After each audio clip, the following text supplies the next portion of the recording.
যে শ্বশুর শাশুড়ির জন্য মা বাবাকে আপনি আমি অসম্মান করি এমন যুবক আছে না নাই? যে স্ত্রীর জন্য মা বাবার সঙ্গে দুর্ব্যবহার করি, বৃদ্ধ বয়সে ৬০-৬৫ বছরের মা বাবা গোয়াল ঘরের মধ্যে কাতরায়, ঠিক কিনা বলেন?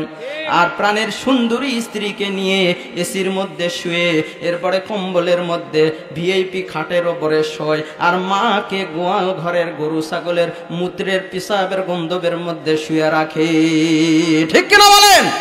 ও দুনিয়ার মানুষ, এই সন্তানদের জন্য আমার আল্লাহ বলেন হুমা জান্নাতুকা হুমা নারুকা।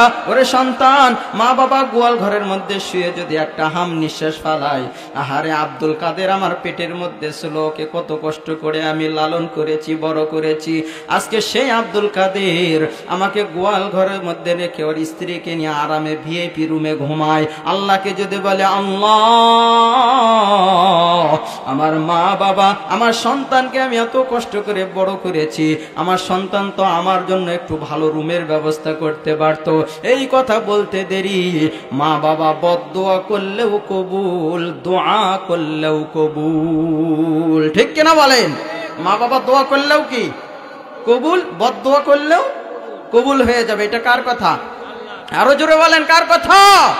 তো এখানে আমি যেটা বুঝাইলাম, মা বাবাকে ছোট করে, মা বাবাকে অসম্মানী করে, মা বাবার ভাতের প্লেট আলাদা করে দিয়ে স্ত্রীকে নিয়ে ভিন্ন খাওয়া, শ্বশুর বাড়িতে চলে যাওয়া, এটা আমার জন্য কপাল পুড়বে না ভবিষ্যতের জন্য ভালো হবে?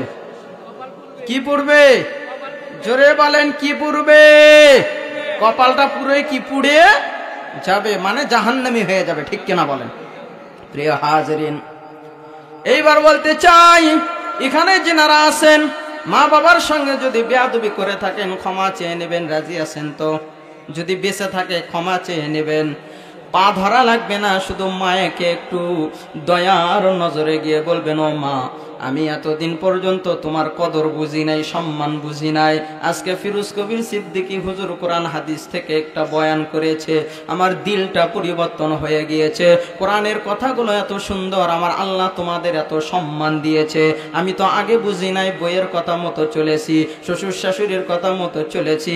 আজকে আমি দেখলাম যে মা বাবা সারা দুনিয়াতে যারা ভালোবাসা দিতে চায়, তাদের ভালোবাসার পিছনে স্বার্থ আছে, ঠিক কিনা বলেন?